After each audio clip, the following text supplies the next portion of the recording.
大家好啊，歡迎收聽我哋嘅新環節外國開聲睇。呢個節目咧會帶大家周圍了解唔同地方嘅體育口述影像服務，仲有各地嘅睇波文化。第一集咧，我哋就嚟到英國倫敦，去溫布萊球場睇場英乙升班附加賽嘅決賽 ，AFC 溫布頓對華素爾。所有咧喺溫布萊搞嘅比賽咧，一樣有提供口述影像服務嘅喎。重點咧係唔使預約㗎，只要去詢問處同職員講聲，簡單登記就可以即場借部機嚟用，夠晒方便。部機操作都好簡單，只係得個耳機插頭，再扭下音量掣咧就會收聽得到㗎啦。同香港而家用緊嗰部咧差唔多，一啲都唔難上手啊！講翻張飛，兩隊今場咧各攞咗大約3萬張飛到啦。雖然唔係頂級賽事，但最尾咧都賣咗5萬幾張飛。嗱，你睇下啦，低級組別咧嘅聯賽啊，一樣有咁大嘅吸引力啊！至於買飛咧，我就係透過 email 聯絡咗 AFC 溫布頓。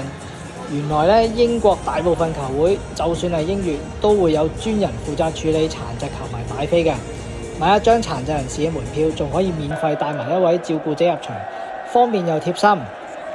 今日咧我就同旅居英國嘅警察入場，佢本身係弱視啦，佢帶埋個望遠鏡，再加埋即場提供嘅體育口述影像服務，睇波咧就一啲都冇難度啊，仲可以緊貼住比賽嘅每一刻添。而我哋坐個位咧都幾唔錯㗎，安排咗咧喺球場嘅低層位置，望出去嘅視野係超正啊！你睇下個畫面幾清楚。比賽方面 ，AFC 溫布頓靠住上半場補時嘅一腳撞射，1-0小勝華素爾，成功拎到升班資格。下季咧就可以升去英甲打拼啦。睇翻現場啊，成班溫布頓球迷真係開心到癲啊！講起 AFC 溫布頓呢，其實佢哋嘅歷史都好有意思㗎。留翻下集呢，我再同大家慢慢分享。